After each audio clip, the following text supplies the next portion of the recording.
they were a 2-2 record coming into the series. We stressed how so important it would be for them to get a victory here and be in a solid spot to have a chance of earning a third-place spot over QSQ and maybe even higher, depending on how things play out. But so a win here, very big indeed, and they are definitely looking for that here in game number 3. And it looks like game number 3 has actually started. So, ladies and gentlemen, let's go ahead and do it. Game 3 between TteS Esports and the Returners. We have the Returners on the Legion side this time, of course, and TteS Esports a part of the Hellborn. The blind ban phase, interesting. Ophelia Wildsoul and then Pebbles and Fate. Both you and I looked at each other. I was like, we're going to see a blind ban Kinesis. You're like, yep.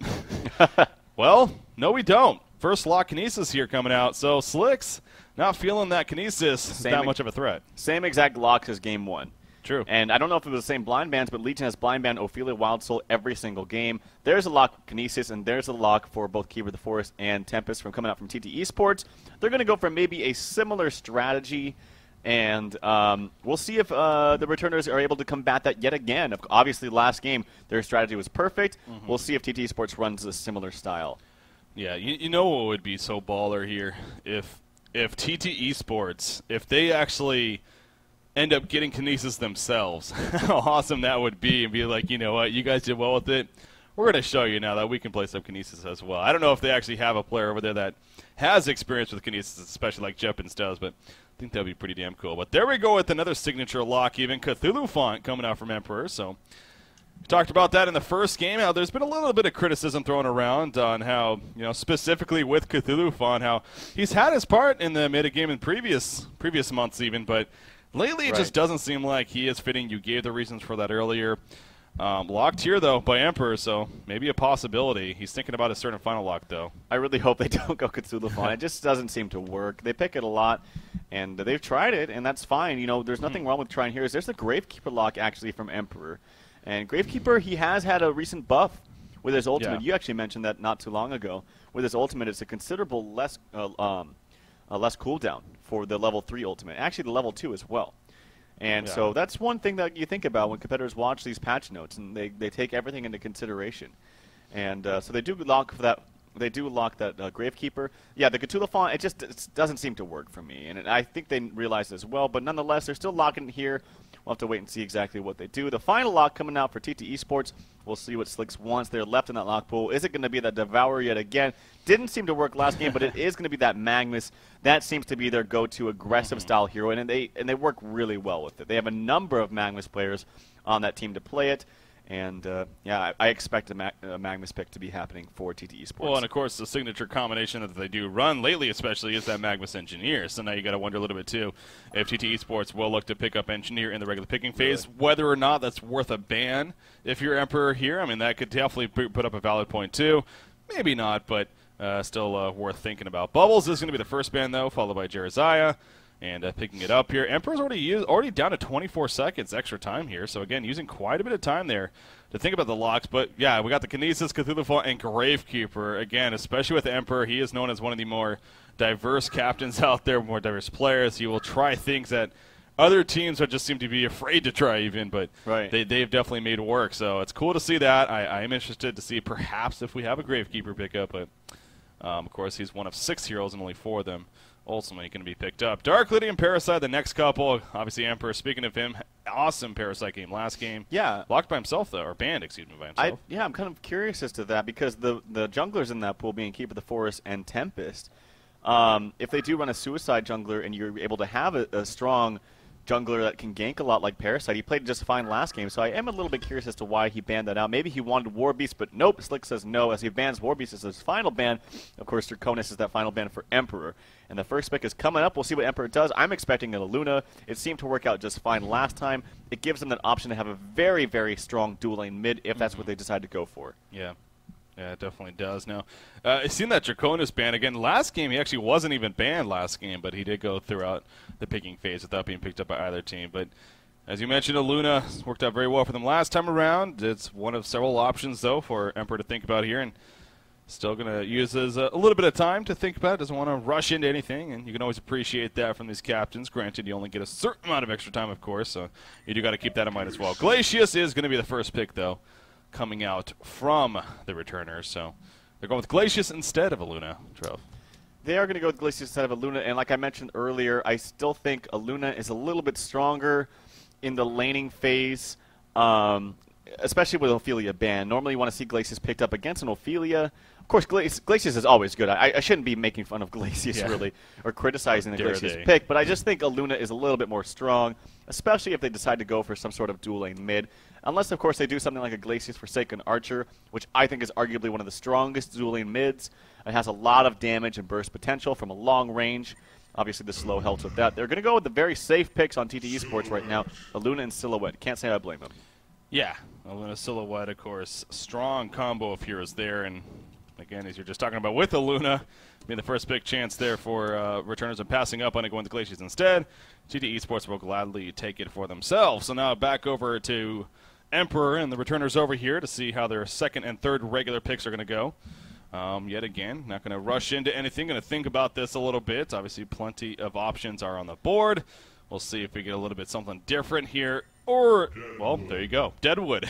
Deadwood and Tremble.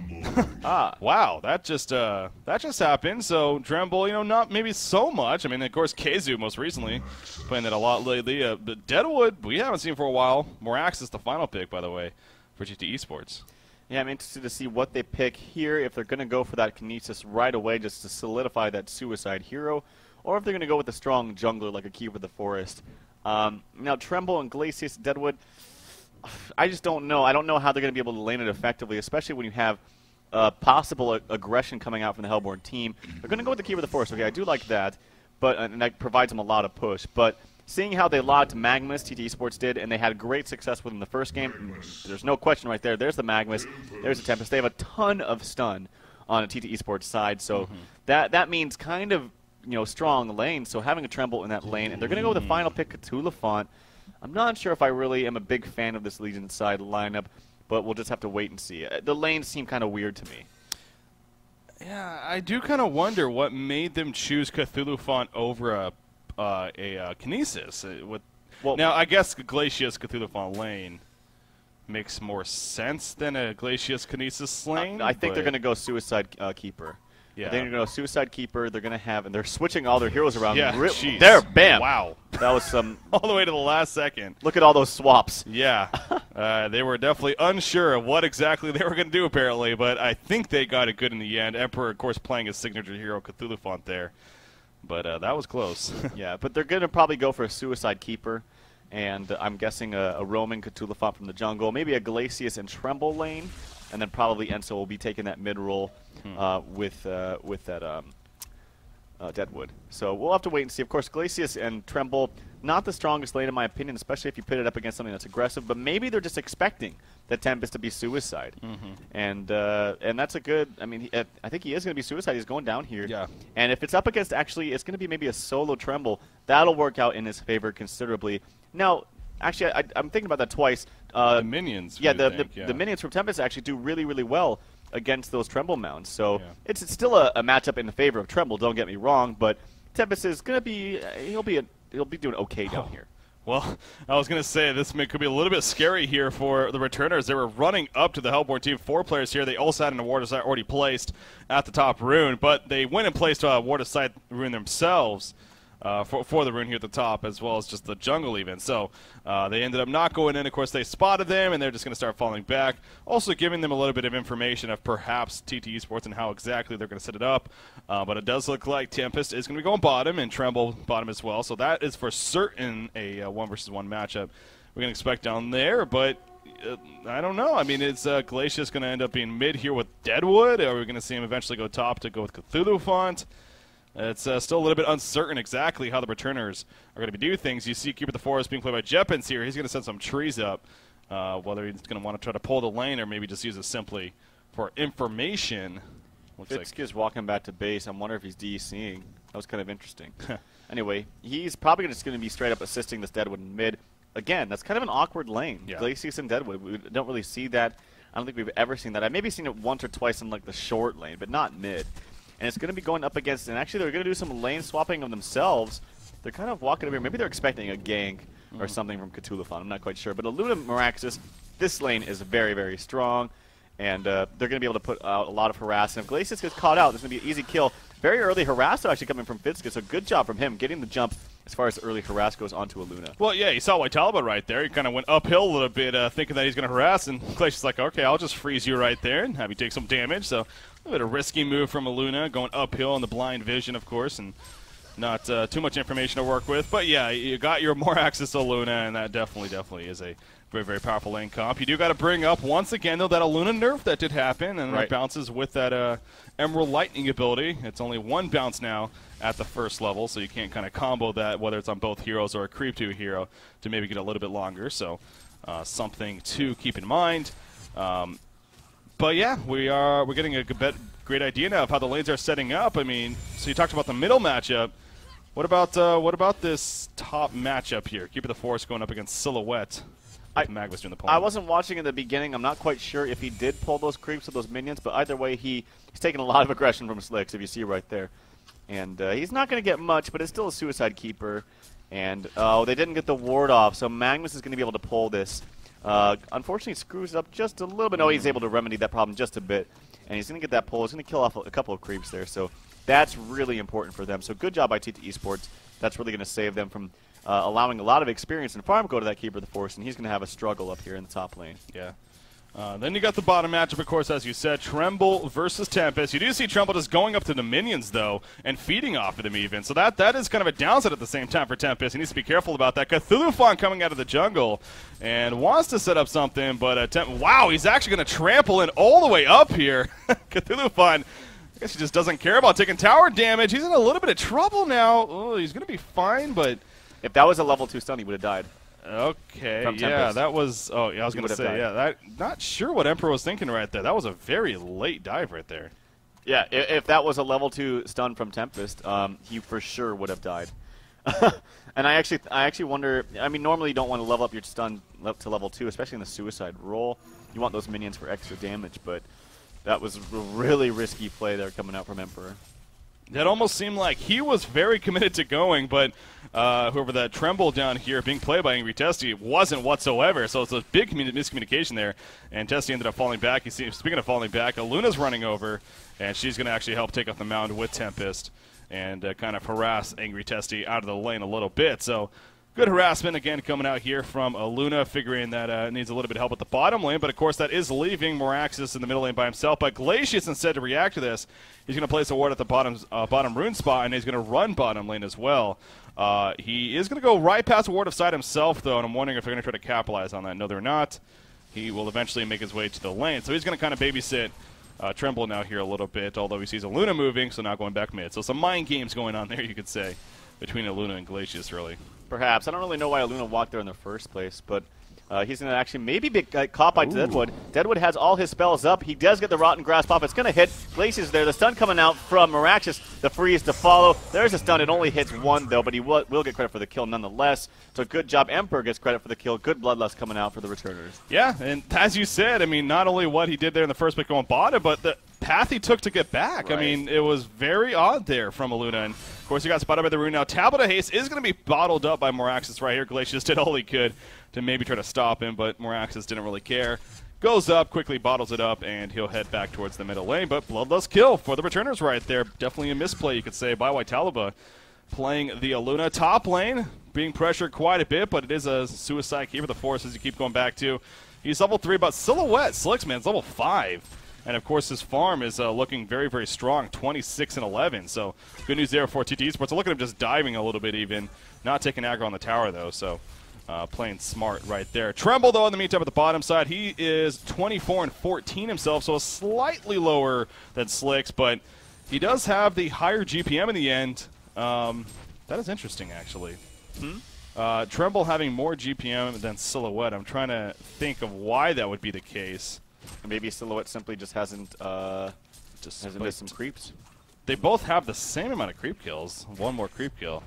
He has a good amount of GP. I'm trying to remember, like, what would actually... It could have been from maybe the elementals give more? I don't know. Yeah, that's true, actually. Maybe it's just that. You know what? You're probably right, actually. No? I don't know. I don't think the elementals really give that much more. So interesting. Well, whatever. He has more GPM. The numbers don't lie. He is nearly 50 gold per minute higher, actually. I found that still a little bit odd. But 5.5 minutes in, Angry Testy doing very good for his team so far. Yeah, and maybe you could also say maybe some of the CS that came from Slicks could have been small neutral camps. So that could be the other thing. True. That could definitely can only speculate. But anyway, Keep of the Forest, he's getting what he needs to. He's up here and he's in Viz. And, I mean, good job still, though, them pulling this double stack creeps. And actually, TteS just conceded this bottom lane. He's just going to go jungle. So they're going to go pretty much a all-in strat here. Well, I can't say all-in, sorry. They're going just conceding this bottom lane, and they don't want to deal with this jungle. He just realizes quickly that he can't deal with them. He's going to go farm his jungle freely, and I think that's the right decision. He's going to farm it fast, too. And they don't have another jungler, so. Middle lane, they were going for a gank attempt on Meraxis, but especially with the haste, it's very difficult. They will get the stun off, though. In comes the ultimate, the Falcon Punch from Deadwood, and down it goes Meraxis. You see the Thunder Blast, coming on to Luna now, slowing her down, and actually another trample going to be up in 2 seconds. There we go with the lock throw in the face, double slow coming out, and down goes a Luna. So Deadwood having some fun right there. The double lock throw.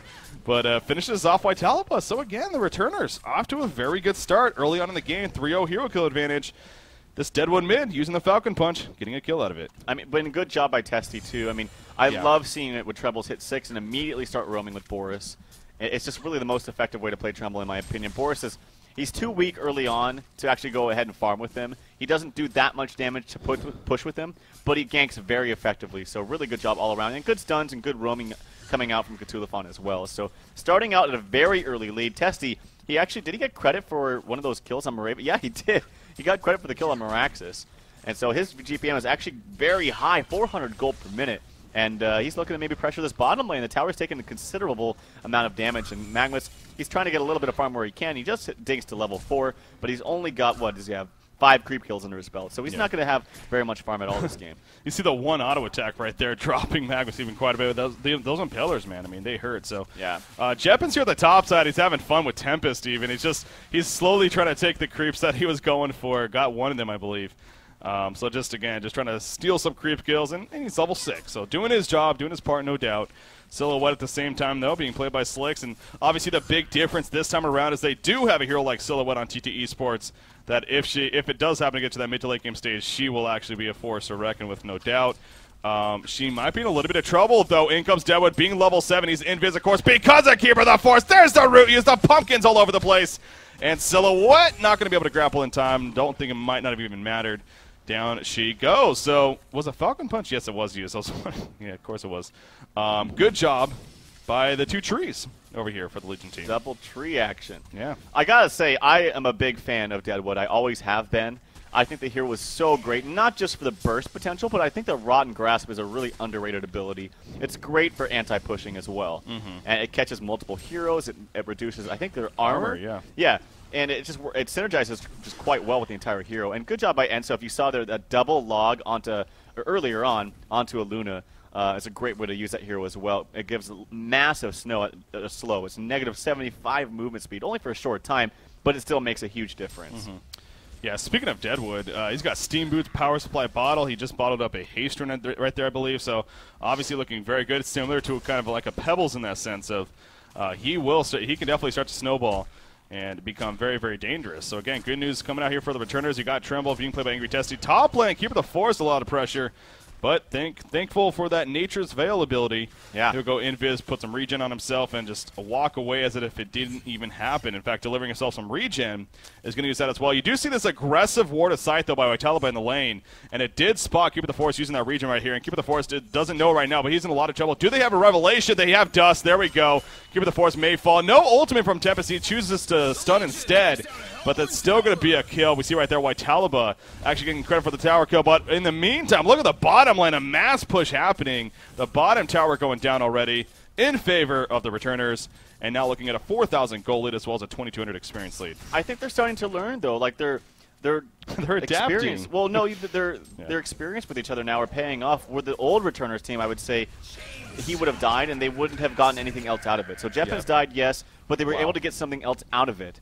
And that's exactly what you have to do at this top level.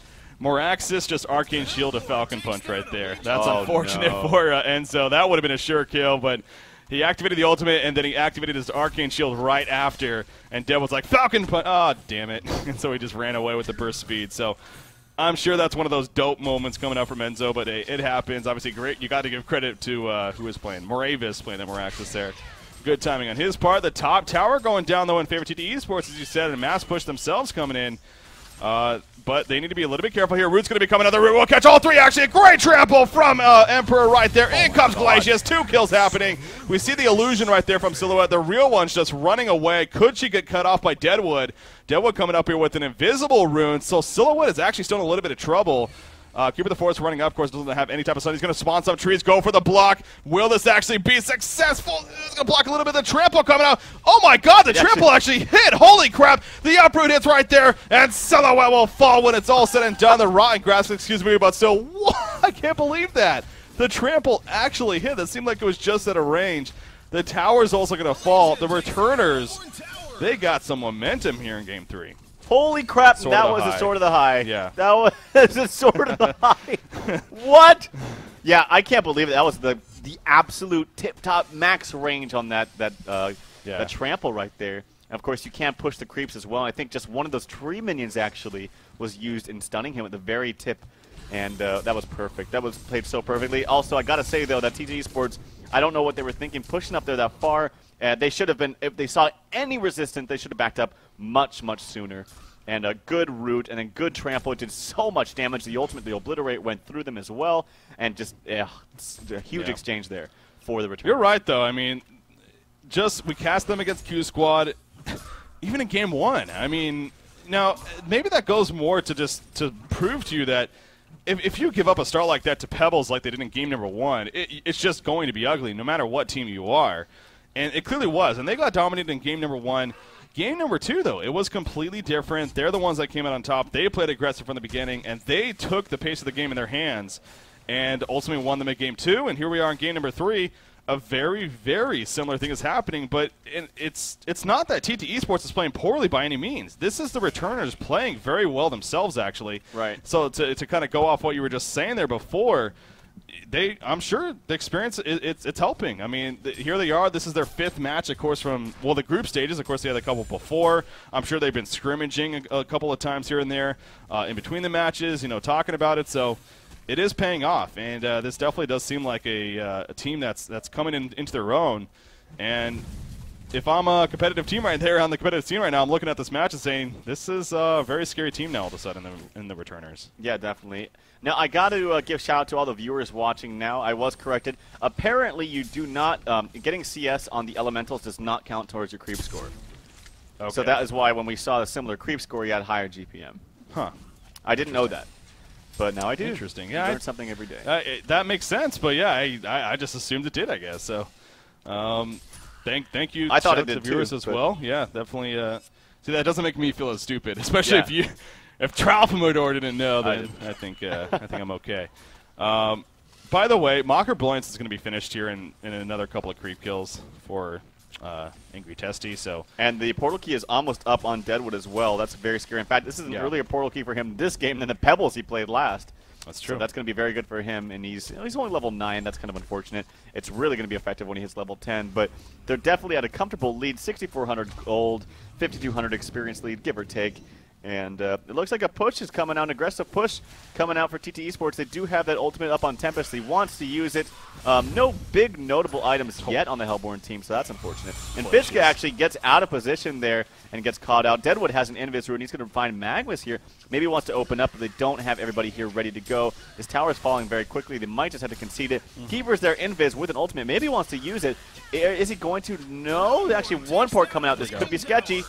Oh, he canceled it right there at the last second. Luna will be picked off. Falcon Punch was used, though. Nice trample again for through the Keeper of the Force choosing not to root, though, still yet.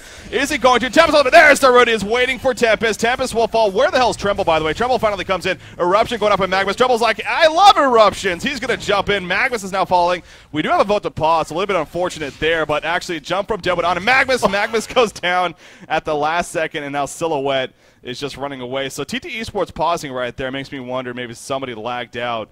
I mean, it didn't look like that from our point of view, but we'll see if somebody times out here in a couple seconds and be like, oh, yeah, that kind of sucks. But anyways, so I was getting on Jeppens a little bit for choosing not to root earlier, but it made sense in the end. Of course, he was waiting for Tempest, and sure enough, used it right after. And then when Tremble joined the party, that's when really things got ugly, because he does have that Mocker Brilliance, as you can see.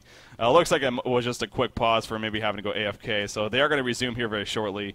And Silhouette, she may very likely die right here. I mean, she does have her ultimate, she does have a tree grapple, not enough mana for both, though, so she's only going to have to choose one or the other. Right. I think she's probably going to die here. We'll have to wait and see. Does TteS have that extra movement speed from his Terror Mount? I think he does.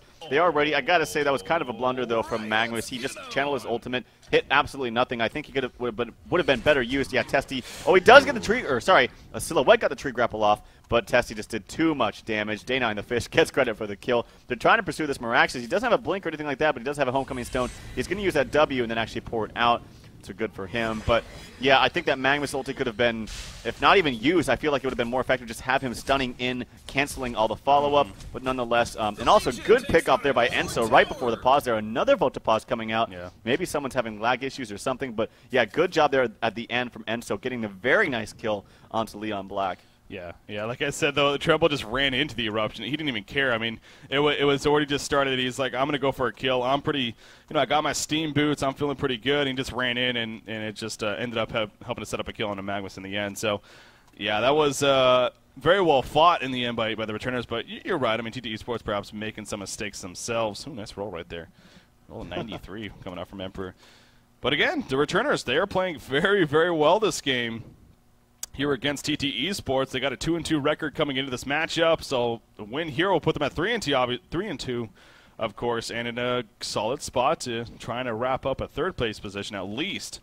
Here, of course, you just need to be top 3 for your group to advance on to that best-of-5 show match stage where Trip to DreamHack winner 2012 is on the line. For all the information, by the way, on this event and the standings and everything, the schedule, DreamHawn.com.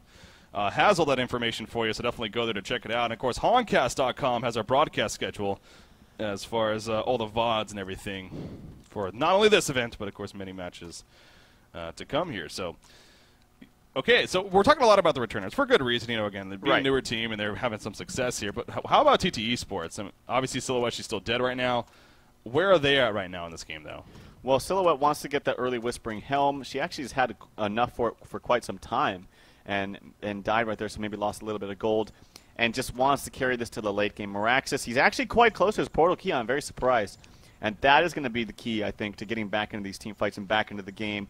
That being said, there's actually a lot of tanky heroes on this Legion side. I haven't really thought about it. The only squishy one is that Glacius.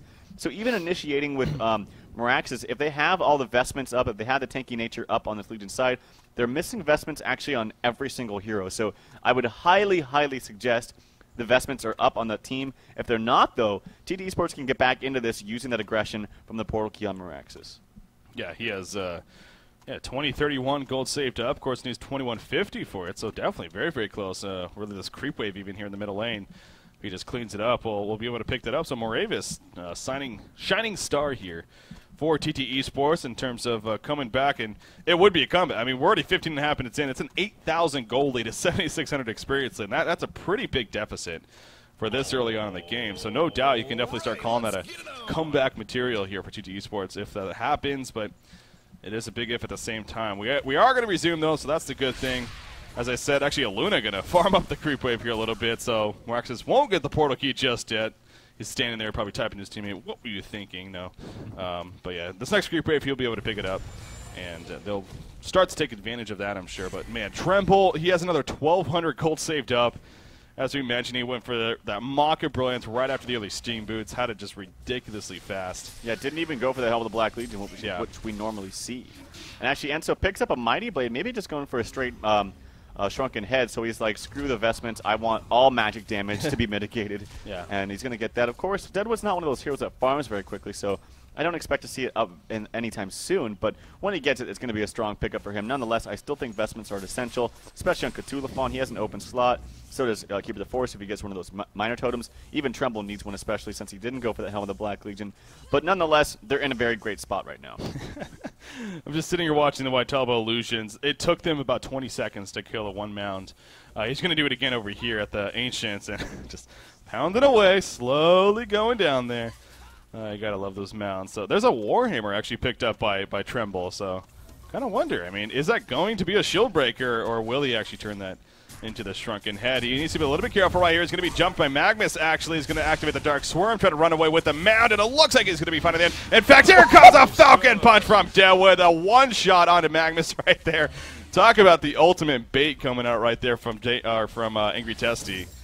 And, well, that worked out. Enzo's like, I got your back, Testy. Just pound, fist in the face to Leon Flag. And, yeah, the rest is history. He is dead now. Very big pickoff for him. And Deadwood's now exceeded his farm just a little bit. He's got almost 400 gold per minute himself. Testy's sitting at just about a hair under 500 gold per minute. And that Whispering Helm is still... Okay, this is a kind of interesting thing, because Slicks picks up that helm of the victim, but then doesn't make it into a Whispering Helm. Like maybe he's just going straight Shrunken Head. But even Shrunken Head is not good against Deadwood. And even against Tremble, it's not that great, because you can still slow him with your pet. And... yeah, I'm not quite sure what he's hoarding all this gold for. Well, yeah, I mean, that I definitely don't know. I mean, I will say we do see this every now and then. We do see the Helm of the Victim purchase, because it actually is some decent regen. I mean, when you think about it, it's 3 health regeneration. It applies 5 armor, so, you know, not too bad in that sense. And then, you know, eventually going to make it into a Whispering Helm, but then goes for something else after that. So that in itself maybe not that rare, but, yeah, saving up a lot of gold here. 3,100 gold now, so... Okay, there we go. He just bought the makings of a Shrunken Head, so it looks like you were right. I still just don't even like that. It's going to be good for getting out of the Keeper Ultimate, and that's about it. Okay, maybe getting out of the mitigating all of Glacier's spells.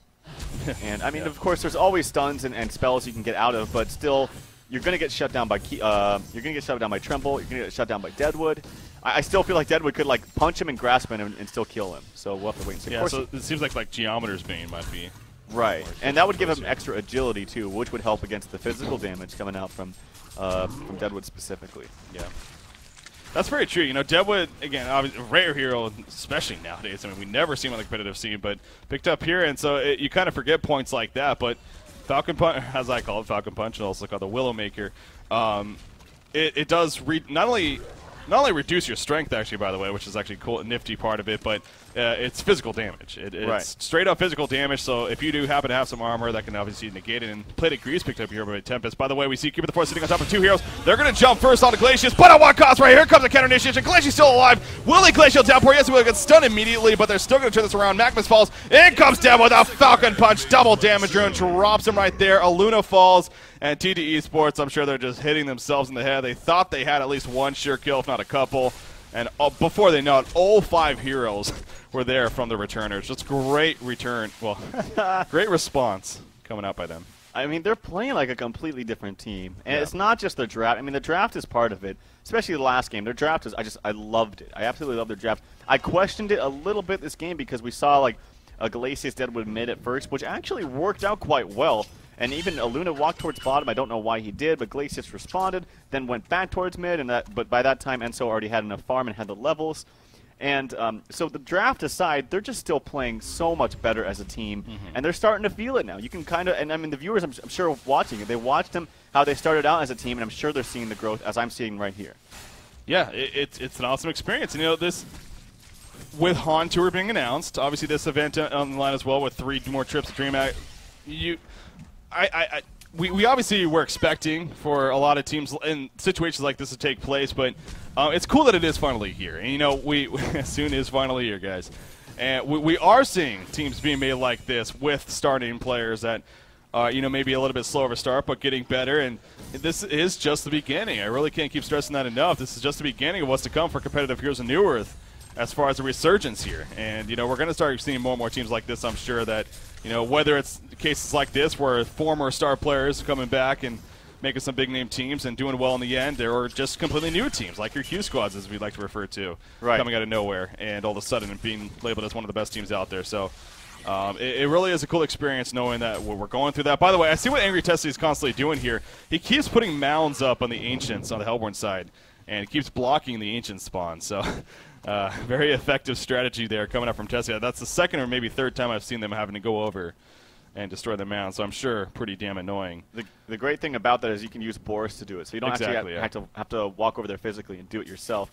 Boris has got that. Not angry TteS, Silhouette is in the bottom, trying to get rid of these Terror mounts. And Sanitary is picked up in full by Emperor. He's actually getting initiated down here in the bottom lane. He's not that taking. He's jumping quite quickly. He does get the trample out. He's going to live maybe over right now. Here comes the turn. Deadwood gets the punch on the Tempest. Tempest is in a lot of trouble. He dies. Dana in the fish, or TteS does get the kill. They're trying to pursue somebody. Aluna's in the background. Here comes the initiation onto Miraxis. There's the ultimate channel from Leon Black. Doesn't really get much. In fact, he gets nothing at all. Gets the stun on the 2 at least. But the Shrunken is activated on Slicks. It's just too late. There's a snipe coming out from Aluna. Doesn't really hit anybody. Man. That is looking like a horrible fight. They're actually initiating, trying to find Aluna. Can they get him? Yes, they can. A big fight for the returners.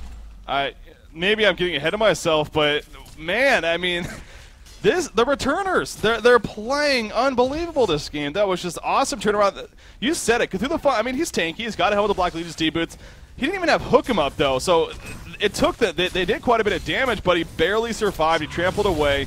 And then again, it seems like we've been seeing this a lot this game, where all of a sudden all 5 players will appear for the returners and completely turn teamfights around. You talked about Leon Black on Magnus. He didn't have the greatest initiation there. He had a good starting point. It seemed like it was going to be pretty good, but they started swaying a little bit to the right instead of going straight up, and I think that really screwed up his angle as well, so he wasn't able to get the greatest position for the ultimate. But, I mean, by then even, Tempest was picked off right off the bat. He just got annihilated.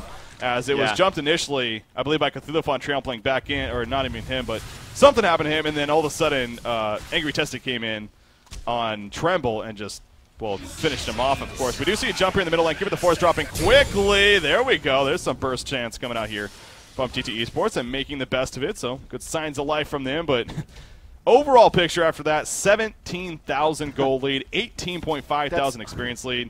It's immense, and this is against TT Esports, guys. This is 23 minutes in.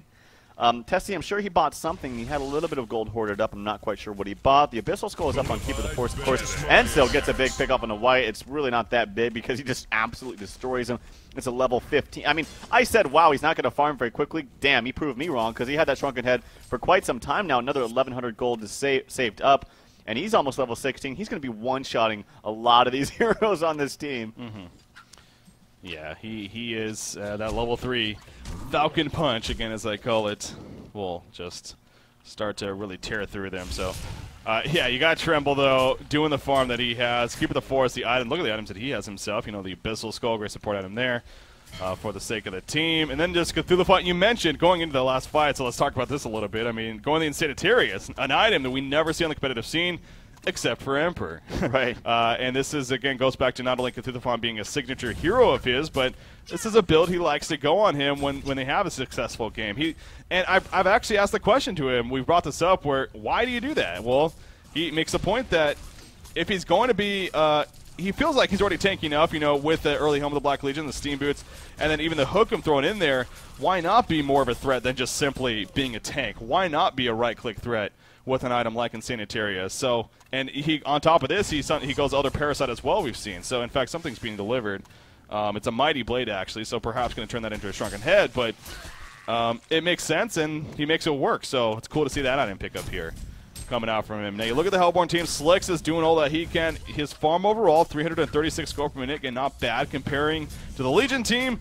He's below 3 to the 5, close to even the 4th one. So, yeah, that's obviously where it's bad. He went the Shrunken Head first, and now he's working on his next item, 1,800 gold saved up. Well, I mean, we'll see what it is, but yeah, he doesn't have the damage output. I talked to the other game about, what was it?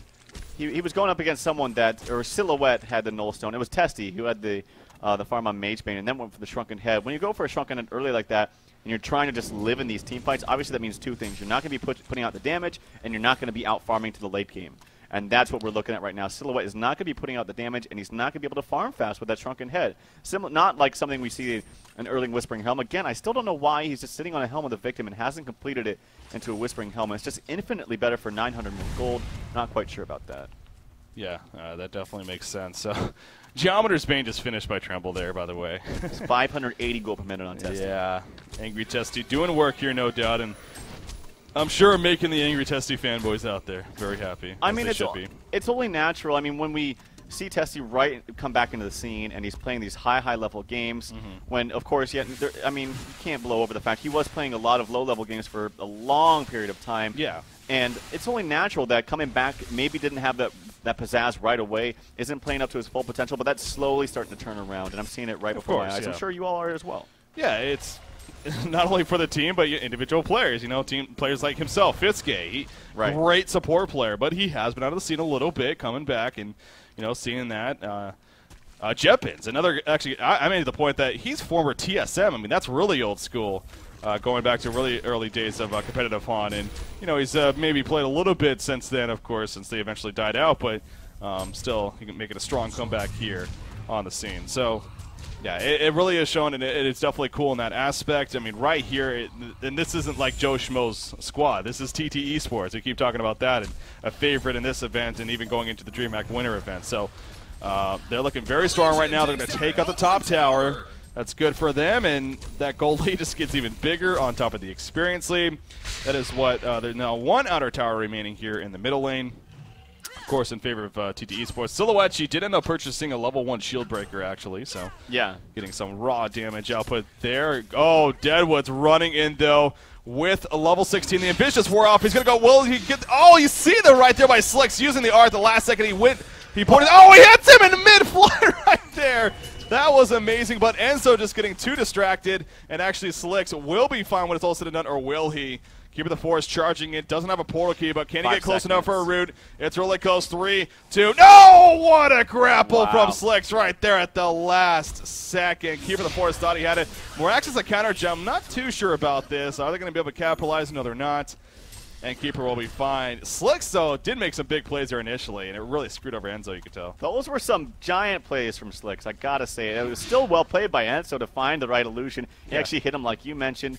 Slicks does have a considerable amount of damage, or armor, I'm assuming. Okay, it's 16. It's not anything spectacular. I honestly thought that ult would do a lot more damage to him, but nonetheless, Slicks makes a great getaway. They tried to get that fast initiation, Moravis did, onto that Keeper of the Forest, knowing full well that the ultimate was down. It just didn't have the follow-up right away, and Keeper's quite tanky at this point, so they needed a lot to take him down. And we're going to see a little bit more passive play now that the Keeper of the Forest ultimate is down, as well as that Deadwood punch, but they're both relatively short cooldowns. Yeah. Well, I guess Keeper's isn't, but the 65-second cooldown from Deadwood's punch is pretty short. Oh, speaking of Keeper's ult, it is lower compared to what it used to be, I'll say that much. It used to be a very long cooldown, but they made it more of a shorter cooldown. I believe they actually decreased the duration of it, though, as to kind of make up for that. But anyways, yeah, that's going to be up in about 40 seconds. See them right here cleaning up some triple stacks. See the Abyssal Skull doing work. Mighty Blade still sitting on Cthulhu Fun. I'll see maybe if you have the Shrunken Head finished just yet. Not just yet. Shaman's Headdress and a Refreshing Ornament sitting on the Courier. I think those are Keeper of the Forest, so no, he has a Refreshing Ornament on itself, actually. So is that going to be... Okay, well, Soul's Bulwark just purchased on it, and that's going to Enzo, it looks like. So Enzo will now have the Soul's Bulwark, and as we talked about, his ultimate is physical damage. You factor that on top of the Rotten Grasp, so he can put -9 armor by himself on whoever he jumps on. Right. If he lands a Rotten Grasp, and then, of course, the Falcon Punch on top of that. So even more worrisome news. We just hit the top lane, though. Cthulhu is going to be jumpy. He survived the first time, though. Will he survive this time? He's going to trample away, I'm sure. There we go at the last second. Is it going to be enough? Good job with the Insanitarius, giving him the buff. The Death Lotus missing. And guess what? Cthulhu Fun lives. Oh, man, that Insanitarius actually is proven to make a big play. Oh, my God. Okay. Run back in. Man. Heart attack there. I know it. That was really scary, but I still think regardless of, yeah, it's cool. He was very power oh my just God. To the right. That was close. To the right, to the right. Actually, oh, my God. Cthulhu Fun TP'd out and gets stunned by the Minotaur right there. Oh, boy, this is some crazy action coming out here. How is he still not dead? He got close to dying like 5 times right there. Oh, this is hilarious. Now he's expecting another power. Yeah. Oh, that God. Was I don't blame you, Bryce. Oh God. That was funny. Anyway, so he's gonna be fine in the end. That was funny. Anyway, I'm sure TteS Esports is like, what? Yeah, they have no clue what's going on. Anyway, Portal Key actually picked up on Magnus. He's not level 11 yet, so that's kind of a... Well, it's a good thing for him, but he really needs that level 11 because his damage is really not going to be that much against this team until he gets that extra level into Eruption. But nonetheless, the Portal Key is good for him. Yeah. Look at damage coming out from Slicks. Is it upgraded Shield Breaker? It is level 2 right now, so probably going to upgrade. Still, okay, he has the Helmet of Victim.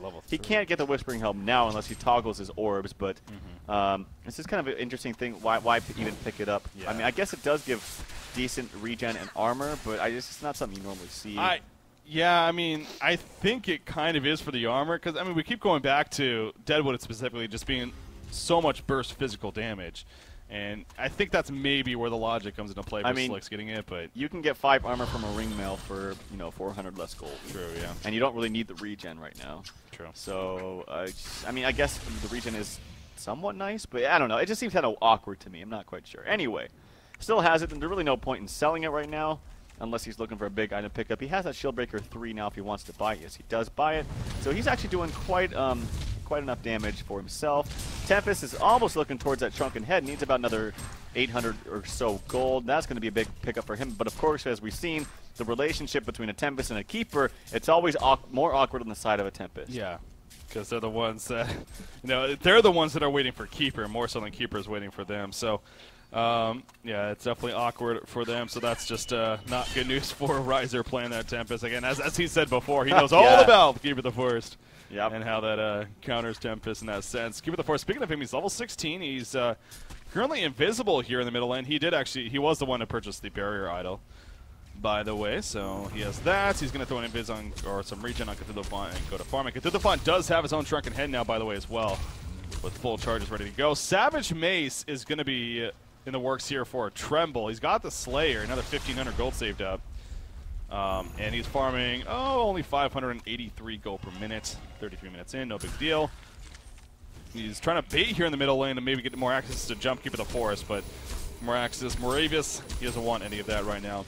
I feel like the returners could have been a little bit more aggressive. Yeah. Before this shrunken head was put up onto TteS. Yes, of course, the tree cancels it immediately, but I still think it's an item that's strong for them to have. I think they've been at a considerable lead for so long, and they have the barrier idol up. I think they can easily push into the base.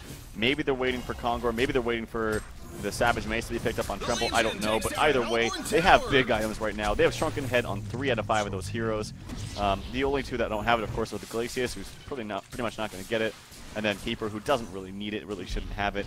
And maybe they're looking for a Kongor, as they have started Franken Kongor here in the bottom river. Of course, the wards, I think, might spot out just a little bit of Deadwood. They might have a good idea that they're in there. I think they might actually see him even outside of that. Yeah, Riser's playing this very interestingly. It looked like he almost faked a port back, but then he went back in to push the tower some more.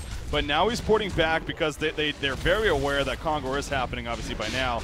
We do see the aggressive jump, though, from Deadwood. He doesn't get it to hit, though, and Silhouette will fall back. So, the returner is trying to catch TteS Esports sleeping there a little bit, but not able to take place. And Riser's push at the top lane does result in the tower kills in the end. So, good job for TteS Esports, and the returner is actually going to fall off of committing to Kongor right here. But TteS Esports, they're slowly moving up. You see some Revelations going down just in case Tremble does a sneak by. Another tower going down as the bottom one goes down. So TteS Esports, having the advantage in that sense while we're sitting here at kind of a stalemate. Cthulhu Font, he's just tanking Kongor, slowly going away, saying, you know what, you can jump me all you want. Go ahead. Tremble's going to join that party, apparently. And he, too, is going to start beating on Franken Kongor. And it's going to drop here. And are we going to see a ninja attempt, maybe? Is Moraxis going to go for that? That would be so risky. Yes, he is. Moravius jumps in. Where is the follow-up, though? You do see Kongor still well alive. Tremble's going to finish up. Tremble picks it up, and that is a big no-no for TteS Esports now. Moraxis will fall. There was a kill as well on a Magnus, by the way. I believe Deadwood probably just one-shot him. And two heroes dead just like that. They got a token of life. This is going to be a possible game-finishing push here coming up. That was I wasn't watching Enzo, but I'm just assuming that was a really smart pickoff from him, getting the counter follow-up. Moraxis jumps in. That could have been actually really scary had he gotten that token. And if you had the follow-up from Magnus, that would have been a start to a good fight for TteS Esports. But really good job by Enzo spotting out that Magnus before he's able to do anything. So Leon Black, I'm sure, is pretty pissed off about that.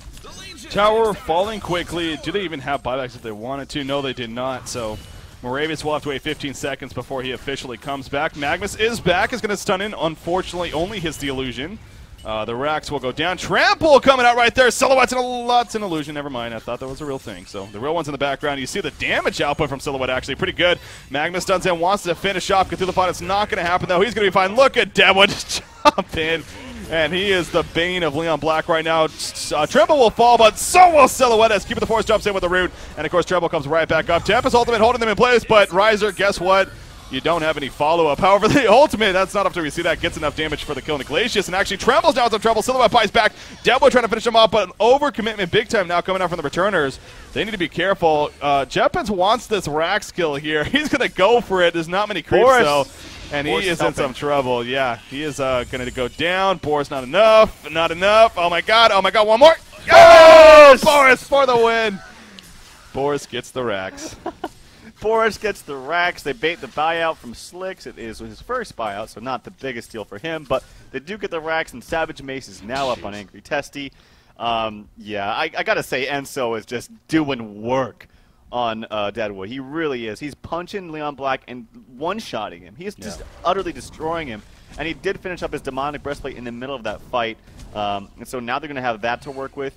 And things are looking good. They're banging on all cylinders here, the returners are, in Game 3 versus TteS Sports. They really need this. This is in the group stages. They definitely need this win to secure maybe a spot in the top 3 for Group A. Well, I will stay away from saying secure because it definitely won't secure a top 3 spot. But a loss here would put them at a very, very poor spot is a better way to put it, I think. So with a win here, they're in a much more comfortable spot, but definitely not securing. Tremble's going to get picked off here at the bottom lane, by the way. Very good damage coming out. In fact, Morax is showing off that Hellflower as top of the initiation from his teammates and whatnot. So, again, TteS Sports, they ain't quitters. They're going to definitely still play this out by all means, and getting at least a pick there at the bottom lane. So you just mentioned that Savage Mace was recently picked up by Angry Testy, but he still even has enough money to buy back if he really wanted to. But obviously at this point, not really worth it just yet. So still has those mountains and those ancients, by the way. Yeah, he keeps doing that. That has got to be frustrating.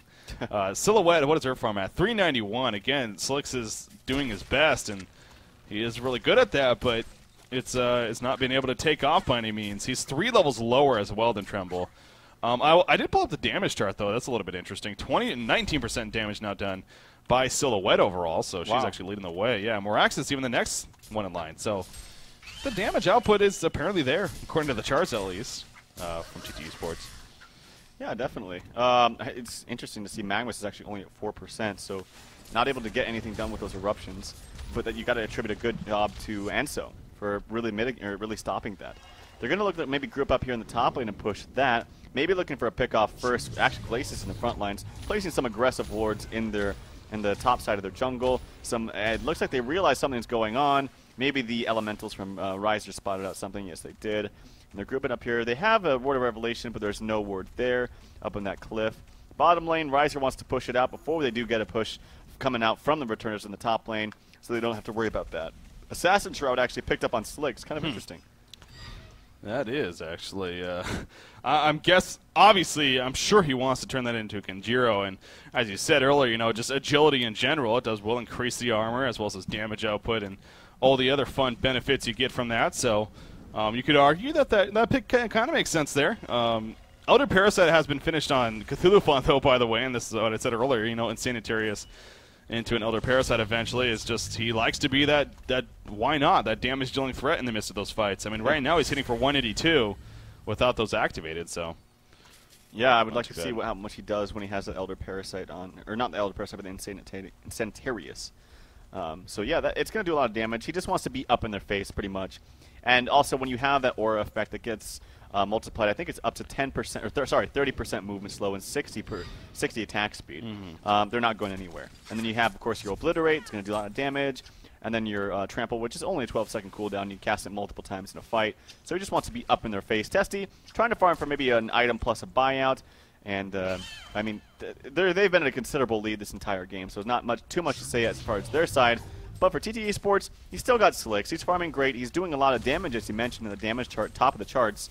And you still have a Tempest who's got that shrunken head. Miraxis also has that Hellflower, so that's a great tool for them to take down someone like Treble, who would otherwise seem like you cannot take him down. Yeah. Well, we are going to see a push now coming out here from the returners once again. Here at the top side, going to try to make an impact here now and actually move into the base against TteS Sports. will it actually be enough? TteS Esports has proven they got some decent bursts themselves, and if they can get the jump, might not be too bad. And also, if you're the returners, of course, last time they maybe overcommitted a little bit too much. So, of course, want to keep that in mind as far as making the push up here and into the base. But you see, while this top push is happening again, this just is what naturally happens. The middle lane being pushed up by the creep wave because the melee racks kill. You see almost everyone from TteS Esports going down there to quickly clean it up, and now they're going to have to come right back to the top lane. As here comes a creep wave, barrier idol is going to be used. There's the Geometer's Bane, and here they're now in the front lines temp. Oh, that's more access jumping in. Silhouette in the background. Magma's channeling up the eruption. He's going to jump in, but it's a shrunken head tremble, unfortunately. Now Deadwood following that up. Silhouette's just falling back. More access will fall when it's all said and done. Falcon Punch is still up here for Deadwood, so if he finds the target, he can definitely get it. Assassin Trap being used by Silhouette. Going back in, and right now it is a 1-for-1. More access does buy back, though. Magnus jumps in, stun on the Glacius. Deadwood is still in the background. Oh, he goes around the trees, actually, and he'll be fine. So, 1-for-1 exchange, buyback used on Moraxis, and I think the returners are pretty cool with that. Don't want to force too much here. Yeah, they don't have to force too much. It's unfortunate that Bryce was taken out before he was able to cast anything, specifically his Shrunken Head, and especially when he has all those items up, that's not what you want. They could have made something better happen with that had he been able to pop a Shrunken Head. So maybe if you're the returners, you maybe think about, okay, if I'm Keeper or maybe even Glacius, but it looks like Glacius is going to go for a Shrunken Head of her own. But if I'm Keeper, I'm thinking, okay, I think maybe a Storm Spirit might be the best item now because I don't want one of my heroes to get, or one of my teammates to get gibbed instantly. If I'm able to throw them up and mitigate all of that follow-up from, like, say, an initial stun from Araxis, that's going to really turn the fight. Yeah, definitely has the possibility to do so. You see they're really interested to maybe pick some overconfident peeps here on TteS Esports side that are going to push up, but it's just not going to happen. They're too smart of a team to try to really give them that opportunity, and instead they'll just keep cleaning up the creep wave and make sure at least the top lane stays pushed. Again, the middle lane is just naturally going to happen with the bigger creeps being because of the melee Rex going down. So TteS Esports are definitely forced to play a turtle-style game here, and it is showing out. Bryce, or Emperor, is up now, though, so he's running back to join the team. Maybe they're just going to wait for him to eventually get here and then push back out. 4,500 gold saved up on Tremble. He does have both of his buybacks still. Big thing to keep in note, Silhouette and Moraxis have used their buyback, or at least one. So they are down to one themselves. Kongor is not up just yet. I thought he might have been up by now, but maybe just a little bit longer before Kongor is actually going to resurrect here as well. So another thing to keep in mind, and I think that's what the returners is very likely going to wait for here. Maybe go for that. Keeper the Force at the top lane. He spawns the minions, runs right into a couple of heroes. I don't even think he was aware.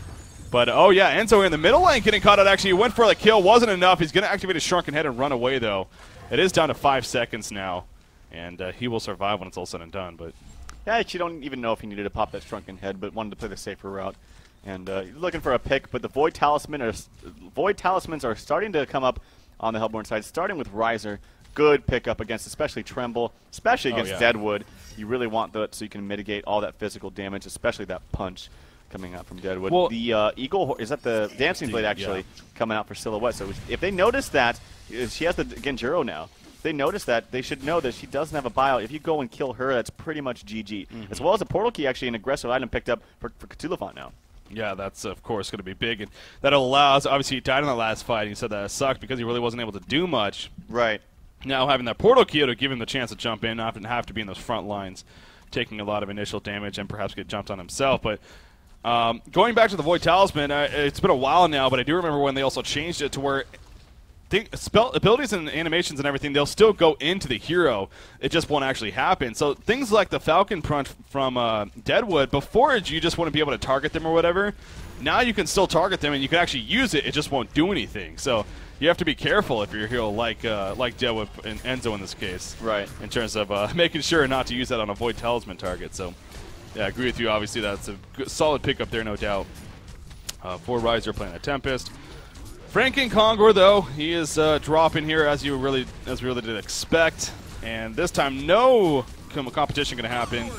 And Token of Life will be picked up by Angry Testy here. And they're going to start making their way towards the bottom lane now. So, and he's got another 6K pulled up on top of the token. I almost feel like Deadwood should have taken that, or maybe even Cthulhuphant and taken that. But Cthulhuphant can't really sell an item. Deadwood can maybe sell a power supply or a TP. Because Tessie could have just bought a full, top-tier item and use that for the push and then given that to someone else. I don't think Tessie's going to really die anytime soon in these fights, especially now that he has a token. They really should not be targeting him but maybe that gives him the invulnerability that he needs to be able to just sit there and realize, hey, I have a token, come at me, bro. Exactly. In fact, there we go. Nice trample from Cthulhu. Jumps him. There goes that Deadwood follow-up. 1 kill right off the bat onto Aluna. Moraxis has dropped in quickly. We see Magnus channeling up that eruption. He cancels it, though, before anyways. Oh, that's embarrassment at its finest right there. Trumbull getting caught again. He has a token alive anyway, so he's not really that worried. That jump from Cthulhu Font, though, was huge by Emperor, and he made use of the portal key in its fullest. These racks are going to fall, and I would not be surprised to see some GGs called out here in the near future, because the Returners is well on their way to defeating TteS Esports 2-1 in this best-of-3 series.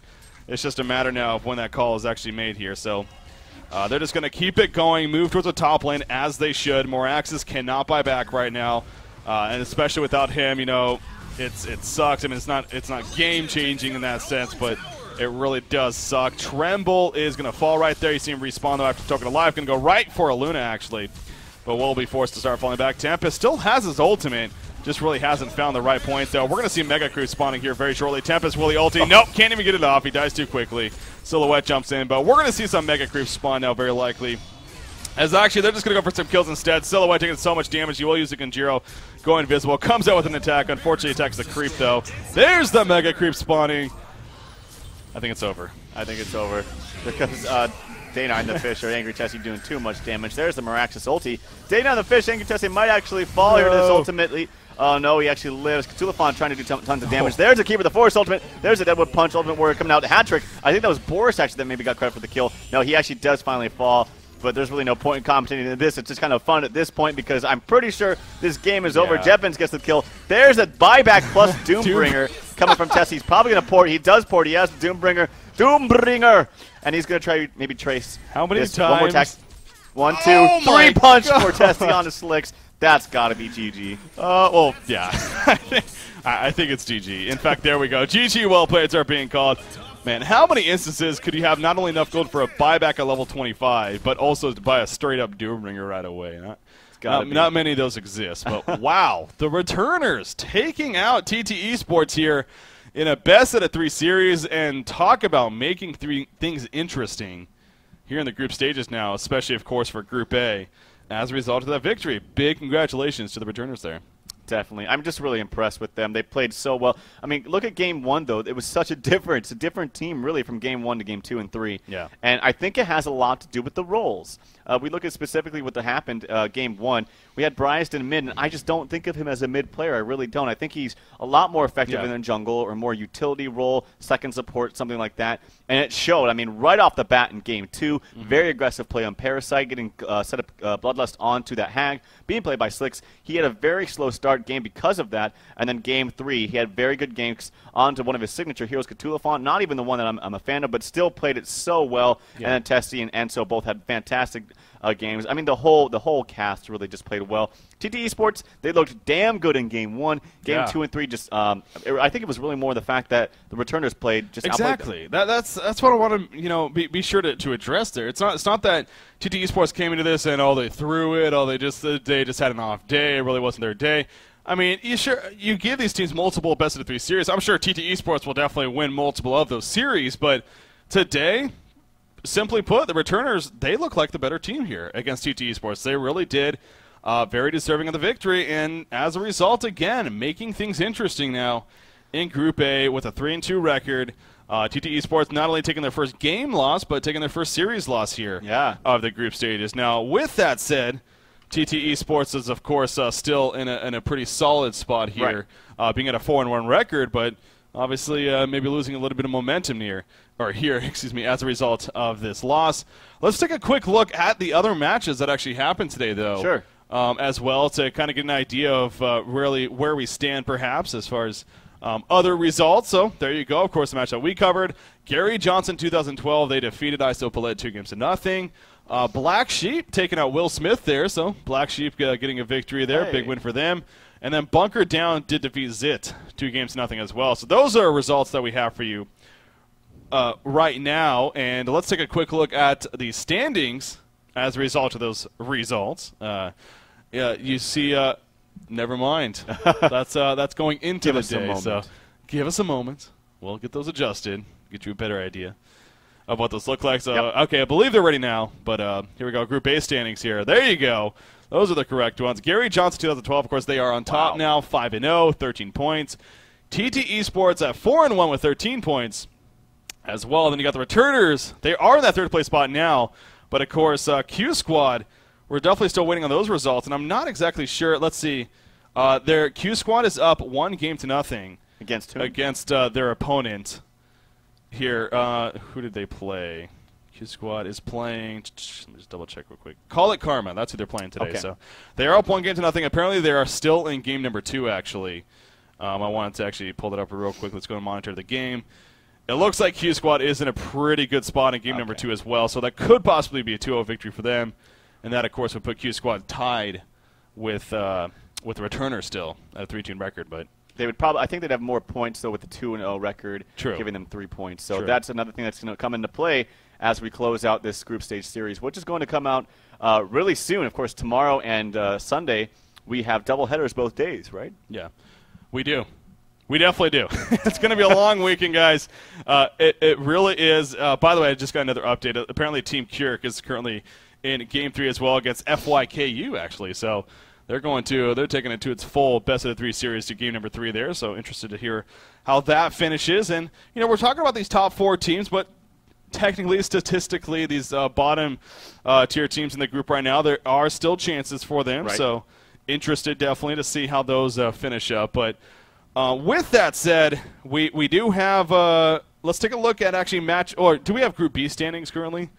Want to go ahead and okay.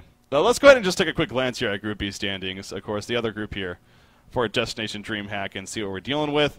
So, as we said earlier, 6-1 Lions. They played all their games already. They are guaranteed a top 3 spot. Bunker down at 4-1. Pikachu 3-1. Druids and Will Smith at 2-3. Pikachu's 4-1. I'm getting an update actually. So, they're supposed to be 4-1. Black Sheep.